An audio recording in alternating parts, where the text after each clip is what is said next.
Through much of my life, I felt that education was the important thing for whether you're trying to close the achievement gap or achieving at the high end of accomplishment.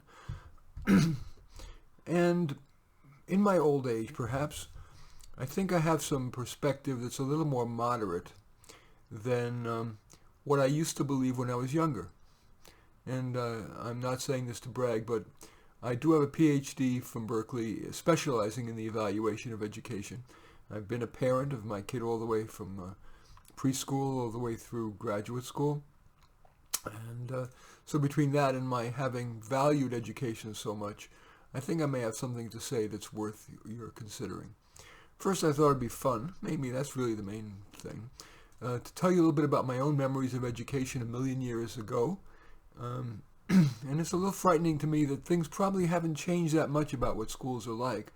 In many ways, they've gotten worse because of the abandonment of ability group classes where everybody from special needs to gifted kids, native speakers of English to newcomers, violent kids to well-behaved little prissy kids are in the same class. With the goal of somehow that would the bright would be role models to rub off on the slow, and the data is really pretty terrible about the efficacy of that in terms of closing the achievement gap. Anyway, but what are my memories? I remember sitting in the first grade, and frankly I was reading, it's going to sound crazy, but maybe my mother exaggerated or my memory is poor, but apparently I was reading on a 10th or 12th grade level in the first grade, maybe at least the 4th or 5th or 6th grade level. And even though we were in ability group classes, I remember the teacher going around the room and each kid getting to read one little paragraph of some first or second or maybe third grade book. And I was sitting there terribly bored. I didn't need to hear any of that stuff. I would have been much better off being allowed to read. I was a nut, even at a young age, of reading at that point not medical books, that's too strong, but books of, like 6th grade textbooks on health and the human body and stuff like that. But I had to read the equivalent of Dick and Jane or a little bit more advanced and being bored silly. And then because I couldn't sit still, I was an active boy. Now they would label me hyperactive and probably put me on Ritalin intravenously. I would wander around the room. And then I would make up these tests to pass around to kids. Personality tests, knowledge tests, sex tests. That may have been the 2nd or the 3rd grade, but I was definitely doing that and got in trouble all the time. I always got top grades in academics and unsatisfactory in behavior. I remember one time in the 4th grade, the teacher, it was only the middle marking period, and she had already marked me unsatisfactory for the final marking period. And when my mother called to complain, aren't you going to take away his incentive to improve? She said, Martin is so far below unsatisfactory in his behavior, if he was perfect for the rest of the school year, he'd still be unsatisfactory. So that gives you an idea. But I was not like a bad kid. I didn't want to do anything mean. I was not evil in any way. I just and to this day, I'm ever looking for stimulation. It's part of why I make so many of these YouTube videos, write articles and books. Anyway, when I think about academics, what do I remember? I only remember from elementary school one thing where my 2nd grade teacher says, you're really smart. Here are some parts to create into a cool mobile. And I remember not even doing it. When I think about high school, I remember almost nothing. The only thing I remember was from junior high school where Mr. Baum, the science teacher, he decided to not teach us science. He tried to teach us all the ways in which the media tries to manipulate us with something called, at that time was the bandwagon technique, join everybody in doing it, and the testimonial where they would have some famous person. So I remember a few things, but almost nothing. All I remember really in high school was playing the piano for this thing called Sing, which was a competition, original plays, skits, musicals between the sophomore, junior, and senior class. That I remember. How much did I grow from it? Who the hell knows? College, what do I remember? I remember loving the music appreciation class, and our homework was to go to, they had these listening rooms. This was way before the internet, 67. And I would sit there and I would listen to Afternoon of a Faun by Debussy and Transfixed, Beethoven's Seventh Symphony and Transfixed, Bach's Brandenburg Concerto No. 2. This I remember. Why? What does that say about education and how much we learn? I played baseball on the college baseball team. I remember putting on even though I was on the bench for 4 years, because I had a very good screwball and fastball, but I was bad under pressure, so I mainly sat on the bench.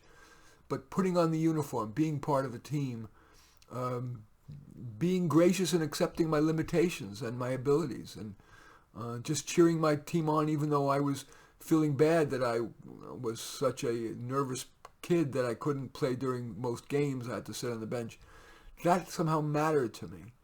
I loved my art history course. I loved learning everything from, seeing Giotto with the halo of the angel around, all the way through classical art. I used to love Rembrandt and Vermeer and his use of Vermeer, I guess, or whatever it's pronounced, use of light, and then, not understanding and still not understanding, abstract modernism. I remember Jackson Pollock. I said, what the hell is that? But it felt like that was educating me in some important way. At least that's what I remember. I remember the only A+ I ever got in college, it was in a philosophy course, a Western civilization course. And I didn't know why, but I just remembered it and made me say, maybe I'm good at thinking. And then I remember my only B-, which was in advanced expository writing, when he thought I wasn't a good writer. I love the fact that now I look back and I've had 16 books published and thousands of articles in some of our most prestigious publications. Those are my memories. And I think about my memory as a parent of my daughter and how bored she was. We worked hard to get her into a good public school locally here in Oakland, where the schools are not exactly known for their excellence, but she was still bored. And at that point, they had gotten rid of ability classes. She was really bored. And finally, we gave up and we sent her to a wonderful private school with the worst, most intimidating name in the world, but the most wonderful school. It was called the College Preparatory School. Wonderful, not just academically rigorous, but the kids were so smart and kind and ethical. And my daughter got involved in debate, which was fabulous. And her coach, the wonderful Stephen Coleman, emphasized not just winning, but rigorous thinking and admitting when your argument wasn't that solid. I'm only 70% sure I'm right of this. And when the opposing team made a point that was a good point, that Stephen Coleman taught the debating kids, including my daughter, to acknowledge other people's good points. That is the way to teach critical thinking, ethics, kindness, fairness, justice. Love it. That's really good education as far as I'm concerned. Maybe the most useful experience my daughter ever had, and she ended up going on to Yale Law School. Also, something that I think was right, we sent my daughter to, my daughter had gotten into Williams College, one of the most prestigious private colleges in America, but she ended up going to UCLA, both to save money at that time, we didn't have much, but also because they had a really good honors program. And she got unusual mentorship, and the peer wonderfulness of all these bright kids as a hothouse together, that really was good for her. And she, in fact, because she stood out at UCLA, she got introduced to Hillary Clinton and became her research assistant, which she never probably would have gotten had she gone to Williams. So these are all lessons not only from my daughter, my own experience, but you as parents, when you start to get affected by the peer pressure among parents, take the SAT 3 times, and it's got to be rigorous, go and take all advanced placement classes and all that.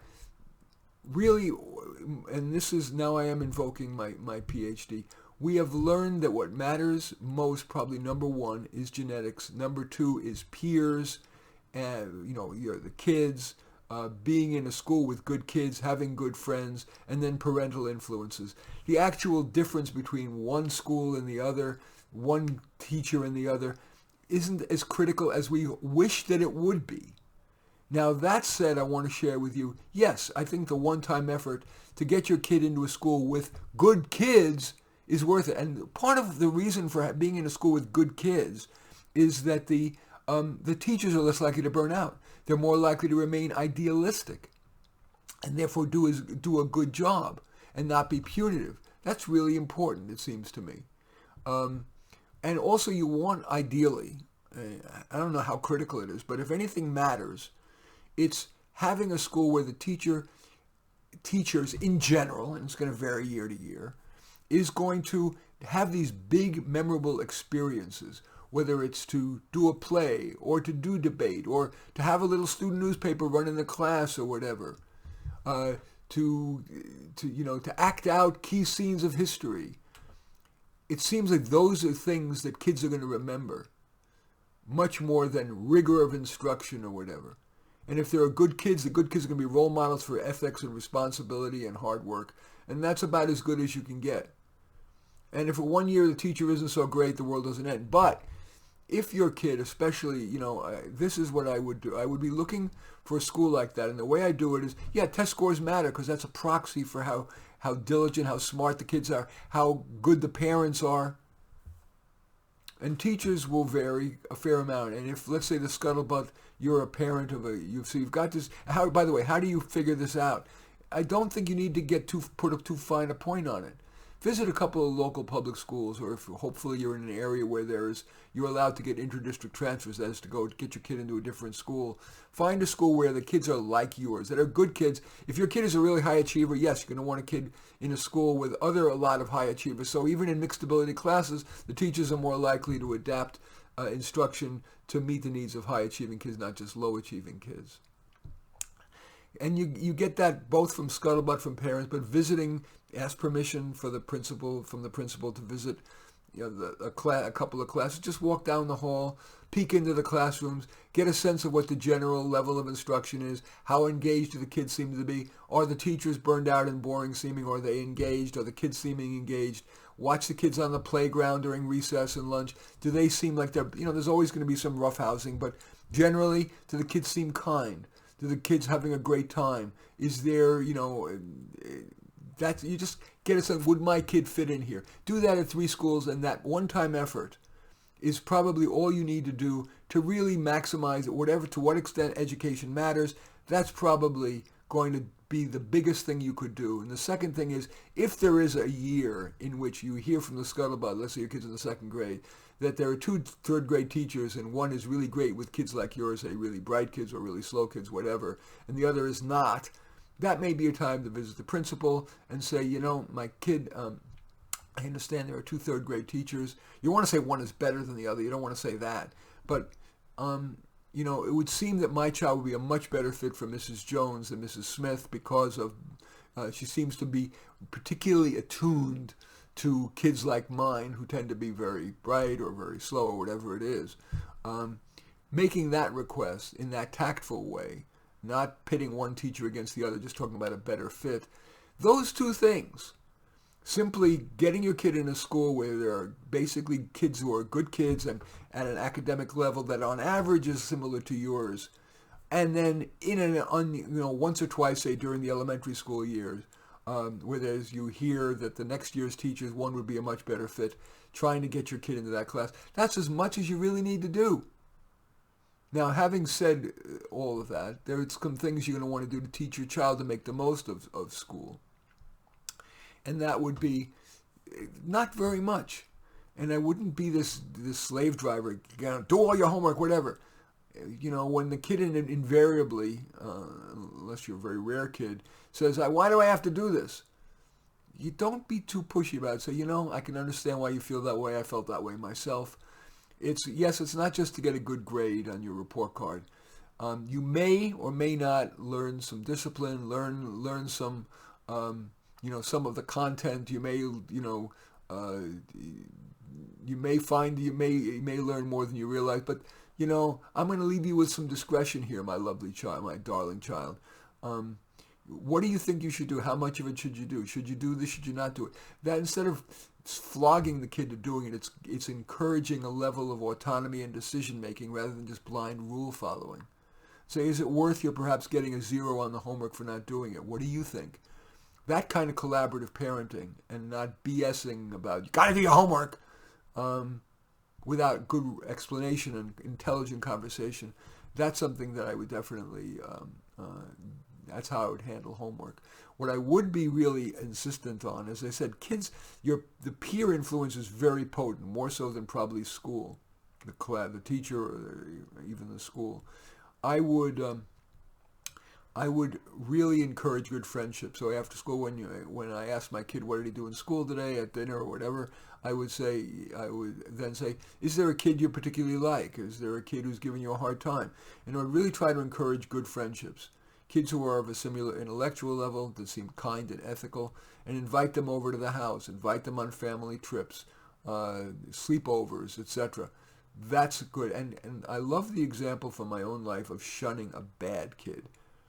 When I was in college, I was still living at home, I brought this kid home who was a bad influence. He was a gambler. He was and my mother, for one of the few times in her life, absolutely put her foot down. Martin, you are not going to see him again. And she said it when he came to the door. Jeffrey, go away. I don't want to ever see you again. And that was the best thing my mother ever did, because I think it could have, my own liking of adrenaline could have gotten me more into gambling, and he was not a good influence. So that matters more than probably the education. A little more I want to say. I should let our listeners know. If you're listening to this on my How to Do Life podcast, I'm going to take just the briefest of breaks so that the announcer can do her thing. Then I'm going to talk a little bit about what courses seem to matter the most. I'm going to talk a little bit about college, and then conclude with a little bit of, again, reassurance that you don't need to be this hyper-involved helicopter education parent. So stay with me for a moment. I would appreciate it. Thank you for staying with me. Just a few things. I have come to believe, and this is something I wouldn't have known when I was younger, but certainly I believe now we are in an era where one of the most important things you could learn, other than in addition to taking a course in debate, ethical debate, where it's not about winning, it's about good argument and being fair to the other side in terms of acknowledging their good points, is computer coding, software coding.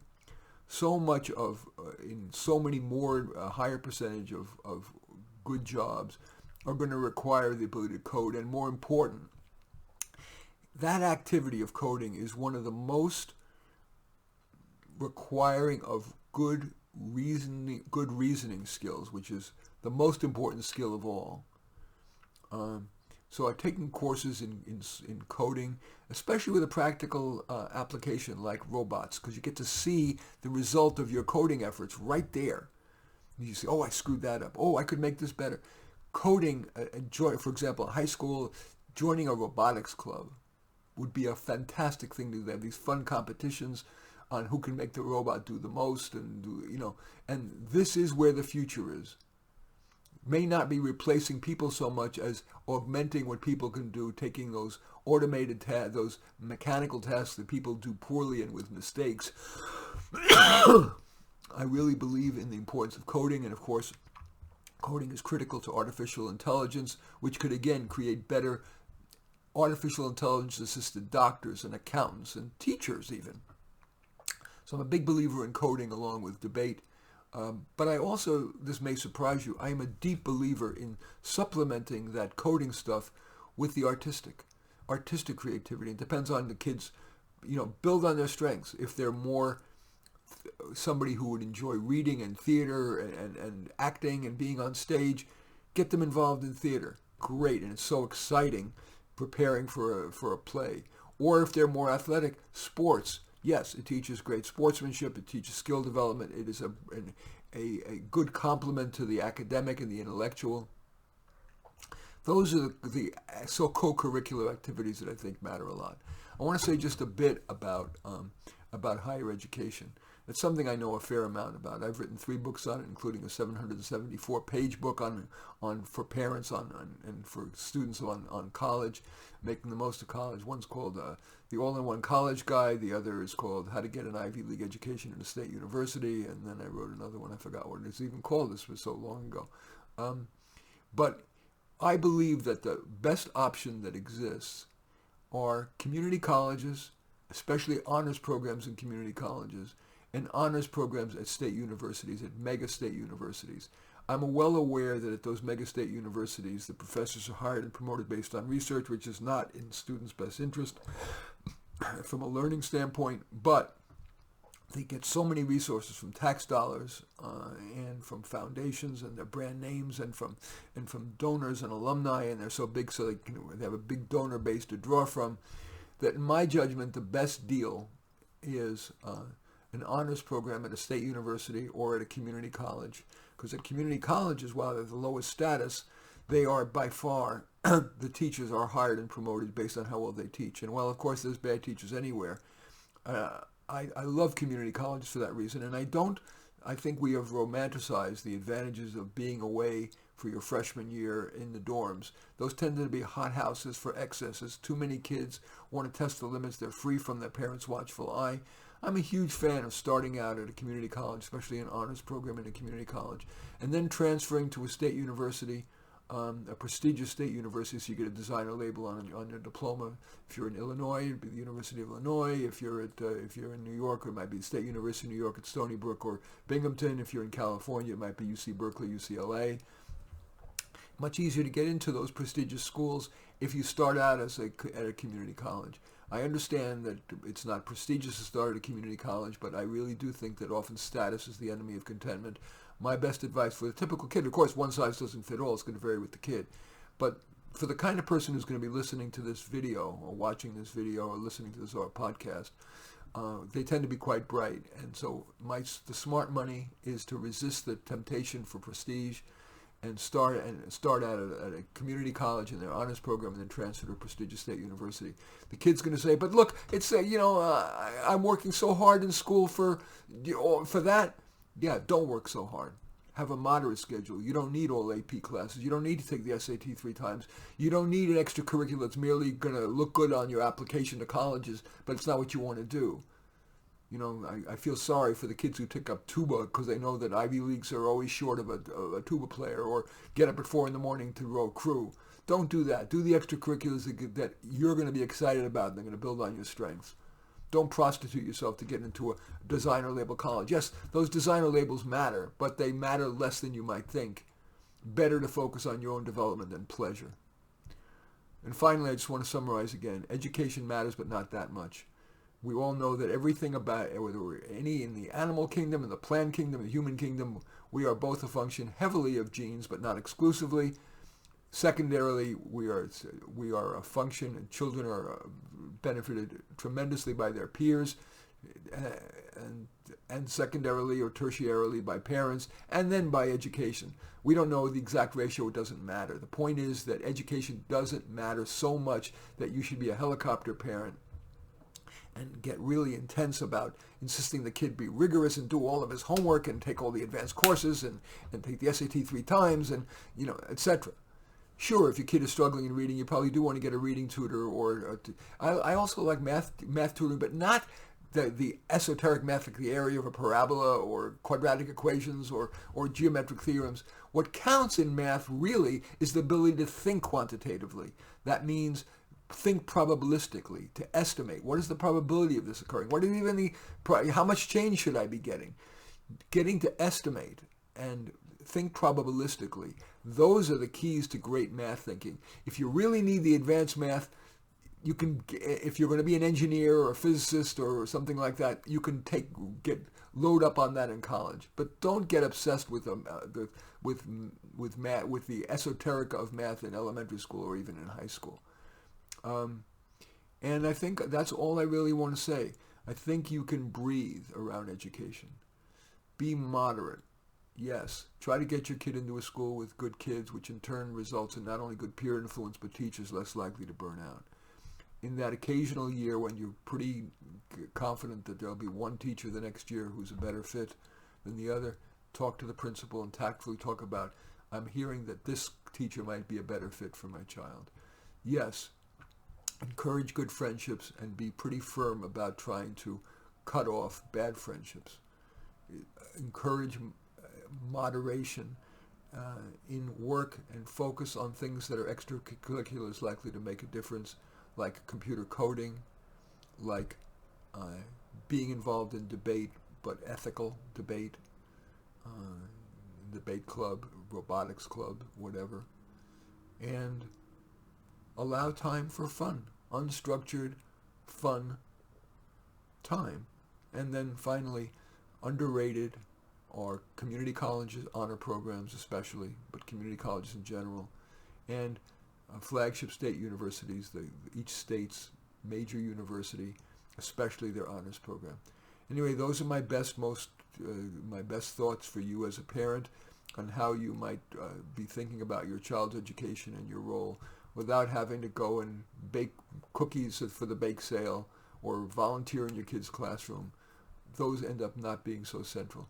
In any event, I hope you found this of value. I welcome your thumbs up and accept your thumbs down. I always look forward to your comments, and especially like it if you hit the share button below. Share on your social media so that my efforts can have broader impact. And I am flattered if you choose to subscribe to my channel. And in any event, I do thank you for watching or listening. If you are listening, I'd like to end every podcast with my favorite quote, which I believe is more valuable today than ever before in my lifetime. We find comfort among those who agree with us, growth among those who don't.